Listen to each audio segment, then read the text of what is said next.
नमस्कार, मैं प्रेरणा शर्मा स्वागत करती हूँ आप सभी का थिंक टैंक पर। दोस्तों, राजनीति के गलियारों में सभी राजनीतिक पार्टियां भूखे जानवरों की तरह घूमती हैं। न जाने कब उन्हें कौन सा एक ऐसा मुद्दा मिल जाए जिससे उनके 10-15 दिन आराम से कट जाए, उन्हें फिर भूख ही ना लगे। ऐसा ही एक मुद्दा विदेश से उछलता हुआ भारत भारत की सियासी गलियारों में आया है और ये मुद्दा है ट्विटर के पूर्व सीईओ जैक डॉर्सी का उत्पन्न किया हुआ। एक विदेशी मीडिया कंपनी को इंटरव्यू देते हुए उनसे एक सवाल पूछा गया, जिसके जवाब में उन्होंने किसान आंदोलन को लेकर इतना बड़ा बयान दिया और कहा कि जिस समय किसान आंदोलन चल रहा था तब भारतीय सरकार ने उनके ऊपर दबाव बनाया कि वह उन अकाउंट्स को ब्लॉक करें जो सरकार के विरोध में है। अब ये बयान जैसे ही राजनीति के गलियारों में वायरल हुआ तो वैसे ही सारी सियासी पार्टियों में हड़कंप मच गया।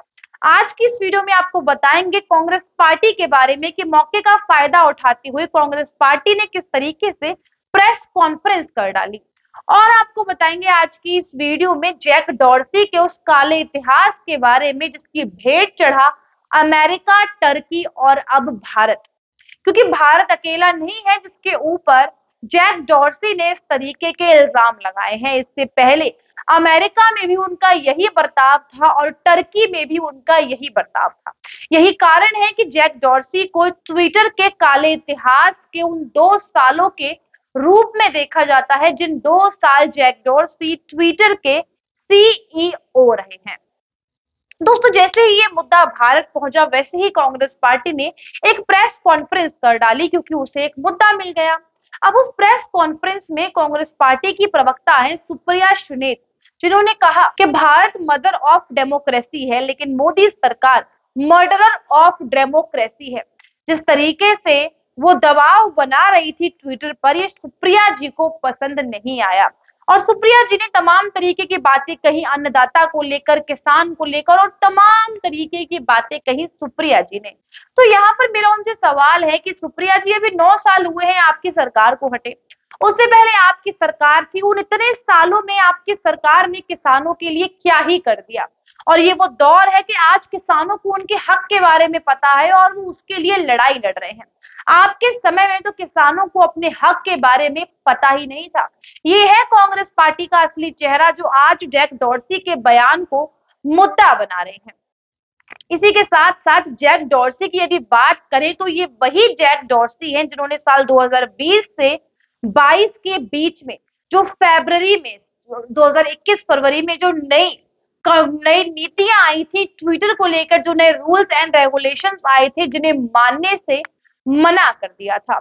और यही जैक डॉर्सी वो है जिनके ऊपर आरोप है खुद ट्विटर के एम्प्लॉइज के इन्होंने मैनिपुलेट किया है हमें और पूरा कार्यकाल खराब किया है।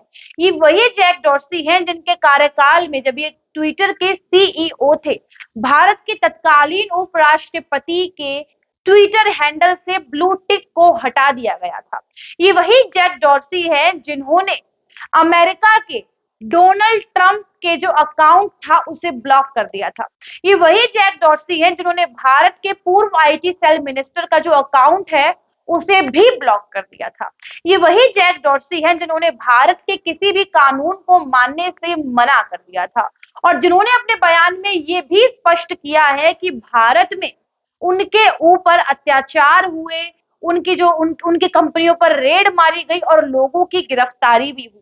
इसी जानकारी के लिए मैं आपको बता दूं, साल 2021 और 22 में जो भारत सरकार की नई गाइडलाइंस आई थी उनका पालन ना करने पर भी जैक डॉर्सी की किसी भी कंपनी, किसी भी ब्रांच, किसी भी एम्प्लॉय के ऊपर किसी तरीके की कोई कार्यवाही नहीं की गई और ना ही कोई रेड मारी गई। तो जिस समय जिन 2 सालों में उन्होंने बिल्कुल भी भारत के कानून को नहीं माना तब भी उनके खिलाफ किसी तरीके का कोई एक्शन नहीं लिया गया।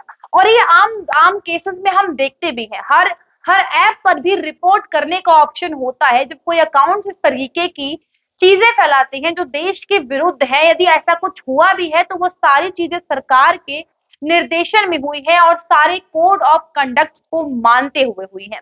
लेकिन जैक डॉर्सी का ये जो बयान आया है ये वाकई पता लगाता है कि किस तरीके से देश विरोधी टूल किट सक्रिय हो चुके हैं। इसी के साथ साथ आपकी जानकारी के लिए बता दूं कि ये वही जैक डॉर्सी हैं जिनको जिनको अमेरिकी कांग्रेस ने अपने सामने 2 बार पेश होने के लिए बुलाया था, क्योंकि इनके ऊपर आरोप था कि अमेरिकी प्रेसिडेंशियल चुनाव में केवल ये एक पक्ष का प्रचार कर रहे थे, प्रसार कर रहे थे और दूसरे पक्ष को मैनिपुलेट कर रहे थे। ये वही जैक डॉर्सी है और ऐसा ही इन्होंने टर्की में भी किया है। तो भारत, अमेरिका और टर्की, इन तीनों के ऊपर इसने इस तरीके का दबाव बनाया और इस तरीके के इल्जाम लगाए। जब अमेरिका के पूर्व राष्ट्रपति डोनाल्ड ट्रंप के जो अकाउंट था उसको ब्लॉक किया गया, इसके बाद एलन मस्क ने ट्विटर को खरीद लिया, जिसके बाद उनके अकाउंट को रिकवर किया गया और तब कहीं जाकर जैक डॉर्सी की तानाशाही से ट्विटर को बुरी तरीके से राहत मिली है।